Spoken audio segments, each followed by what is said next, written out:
Dá uma olhada no vídeo dessa mulher explicando a hierarquia, gente. Imagine que tudo o que você ouviu na sua vida sobre uma igreja primitiva, pura, sem hierarquia, invisível, livre de rituais, seja apenas uma invenção posterior. Pois é isso mesmo. Essa igreja primitiva nunca existiu do jeito que pregam. O que existiu desde o início foi a Igreja Católica. E olha, eu já vou deixando aqui bem claro, isso é um levantamento histórico com base nos documentos existentes. Não tem caráter ideológico nem religioso. E se você vai sentir aqui que o seu pastor te ensinou diferente ou que o seu padre te ensinou de outra maneira, aí você questiona com ele.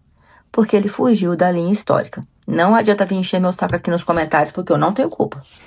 No final do século I, circula a Didaqué, também chamada de Doutrina dos 12 Apóstolos. É o documento mais antigo depois do Novo Testamento. Ele não fala de uma comunidade solta, mas de normas claras. Em água corrente, se não houver em água parada. E se não houver, derramando 3 vezes sobre a cabeça. Jejum obrigatório às quartas e sexta. Oração do Pai Nosso 3 vezes ao dia.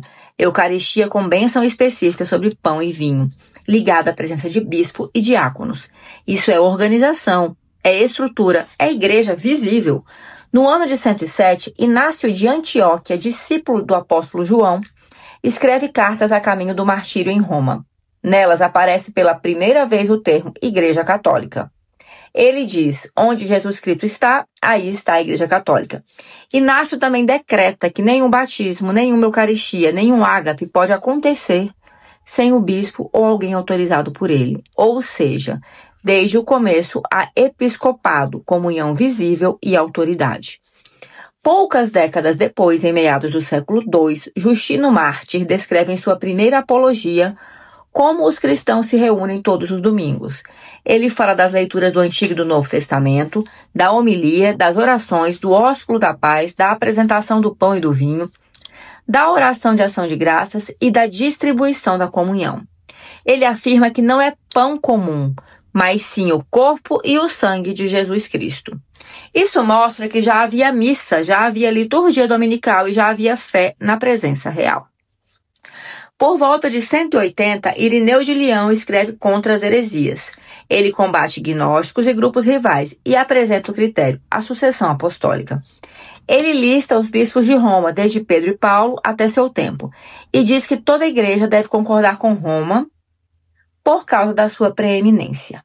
No século III, Cipriano de Cartago descreve De Unitate Ecclesiae. Ele cunha a frase, não pode ter Deus por pai quem não tem a igreja por mãe. Para ele, a comunhão com o bispo local é critério da verdadeira fé. Em 325, o Concílio de Nicéia define que o filho é consubstancial ao pai e publica o credo que até hoje é recitado em missas. Nicéia inaugura um modelo de concílio ecumênico com decisões universais. Em 325, o Concílio de Nicéia define que o filho é consubstancial ao pai e publica o credo que até hoje é recitado em missas e alguns cultos. Nicéia inaugura um modelo de um concílio ecumênico com decisões universais. Em 367, Atanásio de Alexandria escreve sua 39ª carta festal. Nela, ele lista 27 livros do Novo Testamento, exatamente como nós conhecemos hoje. Poucas décadas depois, em Hipona, no ano de 393, e em Cartago, em 397 e 419, sínodos regionais confirmam a mesma lista. Isso significa que o Novo Testamento já estava definido no Ocidente mais de 1000 anos antes da Reforma.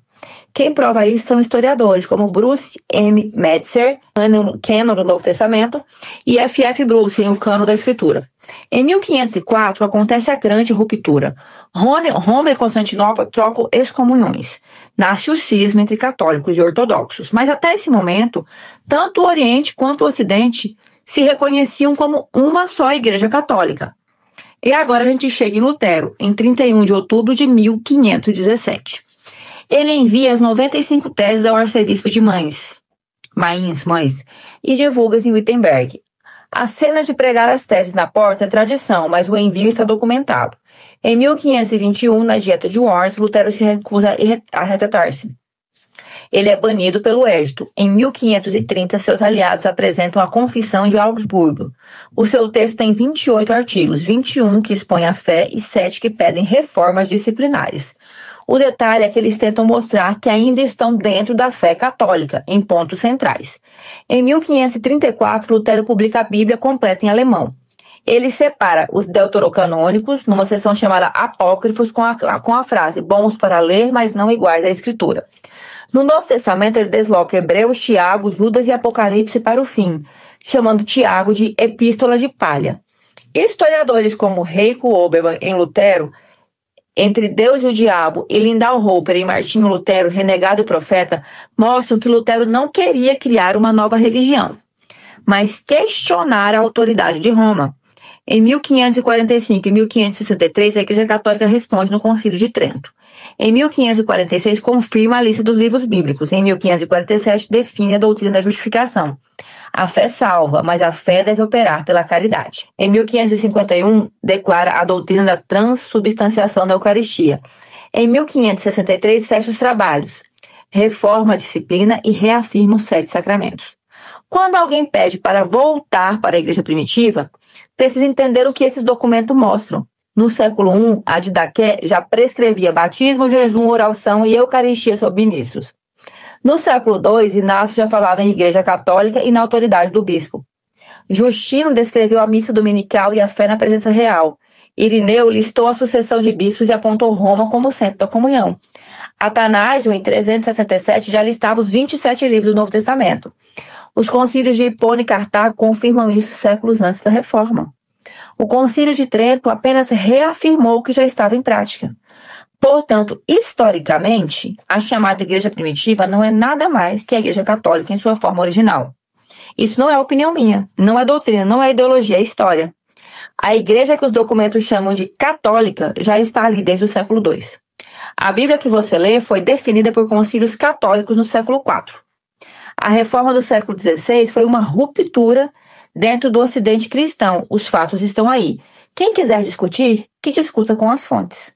Deus criou hierarquia para tudo, né? Você vai nos anjos lá, serafim, querubim, tronos, principado, dominações, potestades, virtude, arcanjo e anjo, né? Tem hierarquia para tudo. Marido, esposa, depois os filhos. Tem hierarquia para tudo. Deus criou hierarquia para tudo. Bispo, presbítero, diácono, tem hierarquia para tudo. O protestantismo foi lá e acabou com essa hierarquia. Para eles não existe isso. Dá uma olhada na hierarquia da igreja desde o... E ela não é católica, hein? Essa mulher não é católica.